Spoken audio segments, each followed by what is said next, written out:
when I retired from the Davis Cup in December of 1969, I was driving down the East Side Drive in New York in a cab with Arthur Ashe, and I had just taken him for the third time to meet with Mark McCormick for breakfast. McCormick always liked to meet at 8 o'clock in the morning, 7:30, and we had just had a morning breakfast.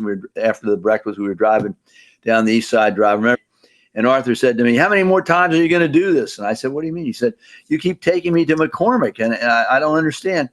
I've met him now 3 times with you, and I don't feel as comfortable with him." And I said, "Well, I think he's going to make you the most money, Arthur. You should be with him." In 68, he had the Olympic Committee. He was doing the television. He had John Claude Killy. He had a few guys in golf named Palmer, Player, and Nicholas. Pretty damn strong. I said, "That's who you should be with. You could start a tennis division with him, and I think you'd be very well off there." And he said, "Wait a minute." He said, "Why don't you do it?" And I said, "Why don't I do what?" And he said, "Why don't you manage me and place the McCormick?" And I said, No. I'm going back to Washington. I want to be a trial lawyer in a law firm there. I want to be the next Clarence Darrow in Washington. I like trial work." And he said, "Well, Donald, you ought to think about it, because if you would stop and do it, Stan would join us and we could start a business together with Stan and myself."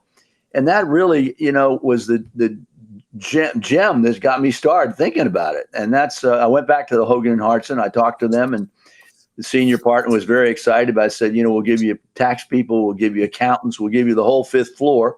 And I said to him, and I said, "What would be the name of the company?" He said, "Hogan and Hartson.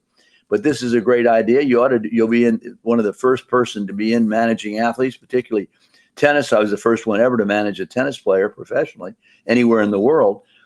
And he said, "We'd love to do it." And I thought about it for 3 or 4 weeks. And then I said to Lester Cohen, the managing partner, I said, "Lester, I really want to do it myself. I'll start a new thing called Law Office of Donald Dell." And I had one secretary, David, Karen Salter, you might remember her, and myself. And we did it, but we had a couple of great clients in Arthur and Stan. Yeah.